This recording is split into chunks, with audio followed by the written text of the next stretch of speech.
ಕರ್ನಾಟಕದಲ್ಲಿರುವ ಗಾಣಿಗ ಬಂಧುಗಳಿಗೆ ನಿಮ್ಮ ಆನಂದ್ ಕೆ ಮಂಡ್ಯ ಮಾಡುವ ನಮಸ್ಕಾರಗಳು.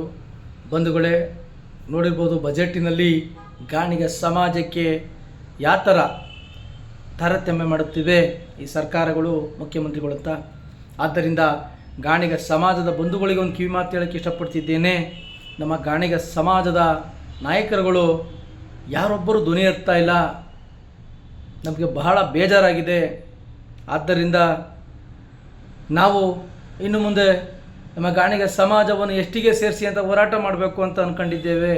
ಏಕೆಂದರೆ ಈ ನಮ್ಮ ಸಮಾಜದ ರಾಜಕೀಯ ನಾಯಕರುಗಳು ಒಬ್ಬರು ಬಲಿಷ್ಠರಿಲ್ಲ.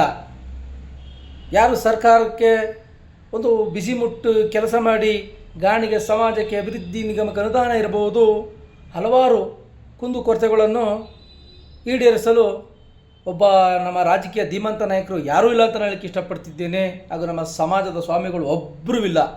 ಗಾಣಿಗ ಸಮಾಜದ ಬಗ್ಗೆ ನಿಲ್ಲುವಂತಹ, ಯಾರಿಗೆ ಎದರದೆ ನಿಲ್ಲುವಂತಹ ರಾಜಕೀಯ ನಾಯಕರು ಇಲ್ಲ, ಹಾಗೂ ನಮ್ಮ ಗಾಣಿಗ ಸಮಾಜದ ಸ್ವಾಮಿಗಳಿಲ್ಲ ಅಂತ ನಾನು ನೇರವಾಗಿ ಹೇಳಕ್ಕೆ ಇಷ್ಟಪಡ್ತಿದ್ದೇನೆ. ಆದ್ದರಿಂದ ಬಂಧುಗಳೇ, ನಾವೆಲ್ಲರೂ ಹೋರಾಟಗಳು ಮಾಡಬೇಕು, ನಮ್ಮ ಹಕ್ಕುಗಳನ್ನು ನಾವು ಪಡಿಬೇಕು. ಆ ರೀತಿ ಪ್ರತಿಯೊಬ್ಬ ಗಾಣಿಗರ ಮನೆಯಲ್ಲಿ ಹೋರಾಟದ ಕಿಚ್ಚು ಬರಬೇಕು. ಆಗ ಮಾತ್ರ ನಮ್ಮ ಹಕ್ಕನ್ನು ನಾವು ಪಡೆಯಬಹುದು. ಆದ್ದರಿಂದ ನೋಡ್ಬೋದು, ಒಂದು ಕೆಲಸಗಳಲ್ಲಿರಬಹುದು ಹಿಂದುಳಿದ ವರ್ಗದ ಗಾಣಿಗ ಸಮಾಜಕ್ಕೆ ಇನ್ನೂ ಅದ್ಭುತವಾದ ಹಿಂದುಳಿದ ವರ್ಗ ಸಮುದಾಯದ ನಾಯಕರುಗಳು ತಾವು ಹೋರಾಟ ಮಾಡಿ ಹಿಂದುಳಿದ ವರ್ಗ ನಮ್ಮದು ಅಂದ್ಕೊಂಡು ಅತಿಯಾಗಿ ಎಲ್ಲವನ್ನು ಸವಲತ್ತುಗಳನ್ನು ಕಿತ್ಕೊಳ್ತಾವೆ. ನಮ್ಮ ಗಾಣಿಗ ಸಮಾಜ ಹಿಂದುಳಿದ ವರ್ಗದ ಸಮುದಾಯವಾದರೂ ನಮಗೆ ನ್ಯಾಯಬದ್ಧದ ಯಾವುದೇ ಒಂದು ಕೆಲಸ ಕಾರ್ಯಗಳಲ್ಲಿರಬಹುದು, ಒಂದು ಅಭಿವೃದ್ಧಿಗಳಿರಬಹುದು, ಸರ್ಕಾರಗಳು ವಂಚಿತ ಮಾಡುತ್ತವೆ. ಆದ್ದರಿಂದ ನಾವು ಇನ್ನು ಮುಂದೆ ನಾವು ಎಸ್.ಟಿ ಮೀಸಲಾತಿಗೆ ಹೋರಾಟ ಮಾಡಿದ್ರೆ ನಮ್ಗೆ ಅನುಕೂಲ ಆಗ್ತದೆ ಅಂತ ನಾನು ಹೇಳಕ್ಕೆ ಇಷ್ಟಪಡ್ತಿದ್ದೇನೆ.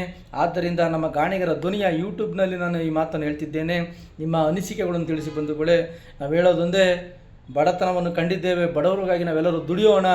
ನಮ್ಮ ಹೋರಾಟ ಅಭಿವೃದ್ಧಿ ನಿಗಮಕ್ಕೆ ಅನುದಾನ ಆಗಬೇಕು.